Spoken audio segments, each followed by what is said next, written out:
Welcome to this I-24 News special edition. I'm Benita Levine, coming to you live from Tel Aviv, the day after voting day in the fifth election in the country in under 4 years. And what a dramatic end to the latest election in Israel. Exit polls showing that Benjamin Netanyahu and the right-wing bloc have reason to celebrate, although the votes are still being counted.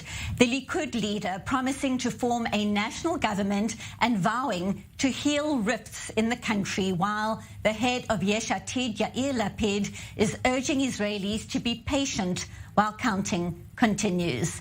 The television exit polls released on Tuesday night showing the opposition leader sweeping back into power with his far-right and ultra-Orthodox allies. The polls give Netanyahu a clear path back to his former home in Balfour in Jerusalem, with 62 seats between his Likud faction, the far-right religious Zionism, and the religious party Shas and United Torah Judaism. At least 61 seats are needed to secure a majority and form a government in the 120-seat parliament. And as pollsters revised their findings, the numbers only shifted more in Netanyahu's favor, with the left Meretz party and the Arab Ra'am and Balad parties hovering dangerously close to the 4-seat threshold needed to enter the parliament. Again, counting continues, and at this hour, around 62% of the vote has been tallied. Initial results, and I stress, initial results showing the Netanyahu bloc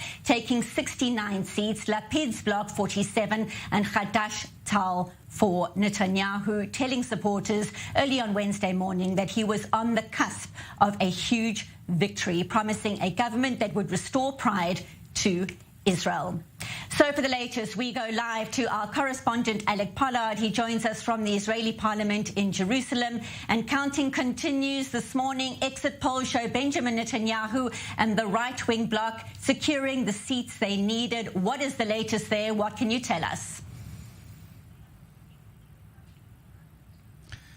Well, Benita, those exit polls are not particularly relevant at this point because we're talking about the actual results. You mentioned the amount of votes that have already been counted, and you can see the percentage of the votes that were attained by each party, and there are currently 3 parties with a large amount of votes below the electoral threshold. The 2 Arab parties, Balad and Ram, are quite a way below, and at this point in the counting are unlikely to pass that threshold. And the left-wing Meretz party also very close to the threshold at 3.17% of the votes. They need 3.25% to pass. So they are really on the cusp. But because of those 2 Arab parties that are below, it means even if Meretz manage to pass that threshold, still Netanyahu has a clear majority and a path to a ruling coalition. And that seems like a pretty done deal at this point. It's just a question of how many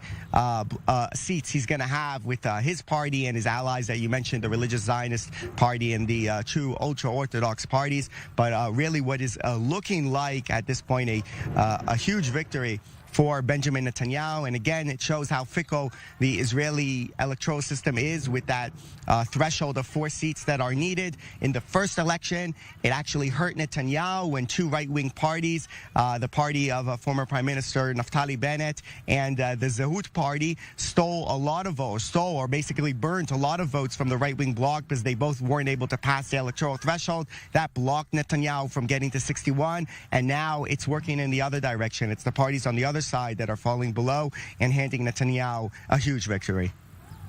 Correspondent Alec Pollard, live from Jerusalem, will be coming back to you, of course, for updates. And as we keep on stressing, counting continues. Thank you, Alec. Now, as we've been discussing, Benjamin Netanyahu telling supporters early on Wednesday morning that he was on the cusp of a huge victory, promising a government that would restore pride to Israel and make it strong once again. Let's listen to some of the comments from a range of leaders in the early hours of this morning. Today, we received a tremendous vote of confidence from the citizens of Israel. It became clear once again that the Likud is the largest party in Israel by a significant margin, above all other parties. And I must point out that our partners in the national camp won very impressive achievements. I talked to them, I graded them, well done to them. I'm a bit experienced. I've been in several election campaigns. So I can tell you that we still have to wait for the true results.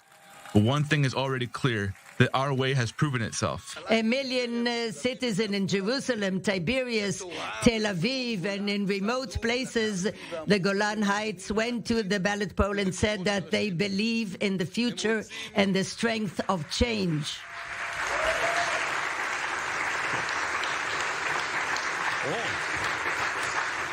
They want politics that is not based on hate and incitement.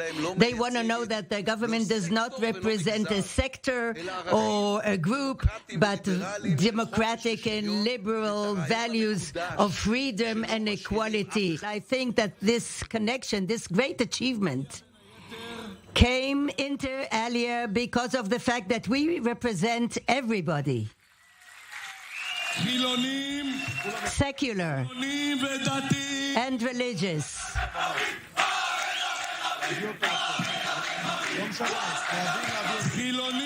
Secular and religious. Haredi and traditional. Sephardi and Ashkenazi, people from the city and from the village, farmers, teachers, self-employed, soldiers, policemen, and all of them. We are going to sit together at the sketching map and continue to mark this path. We will continue to walk in it and work hard for the people of Israel. We are going to do it because this is the right way for the state of Israel. The national unity, honest, this is our way. Friends, as we said, we're going to wait for the final results. It's going to take hours, maybe days, and in any case, we are going to put Israel always before everything.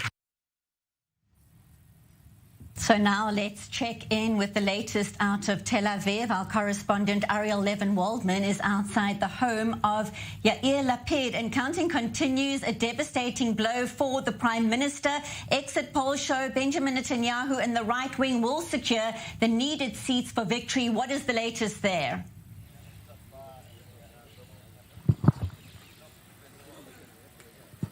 So, yeah, we're hearing the latest from the polls are showing Lapid very likely on the way out with 60% of the votes counted.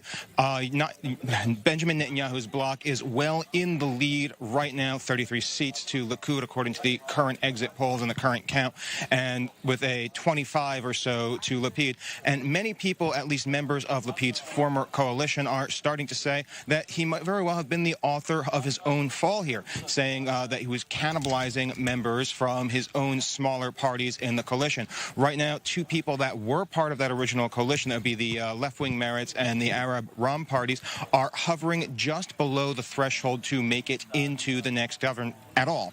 And that difference in the government counts is just enough to push the Netanyahu right-wing bloc to a very comfortable majority in any coming government and any coming ruling coalition. Now, the count's not completely in yet. Remember, there's only about 60% or so completely counted at this time, but if those parties do not make it into the threshold, the count right now is pretty much a given for what things are going to look like. If they do manage to cross the threshold, the math is showing that there's not really a government because the right-wing bloc's only going to hold about 60 seats. And then you go back into the chaos that we've had for the past 4 years here in Israel with no real solid answer on what the government will look like or if there will be a government. But what happens next is the question on everybody's mind. Right. Will the coming government be more stable than the previous government? Well, they have a lot more ideological unity than the current, or I guess we should now say former coalition had, so it's a good bet. Well, we certainly will be checking in as the developments unfold. Thank you for that update live from Tel Aviv. Our correspondent Ariel Levin-Waldman. Thanks, Ariel.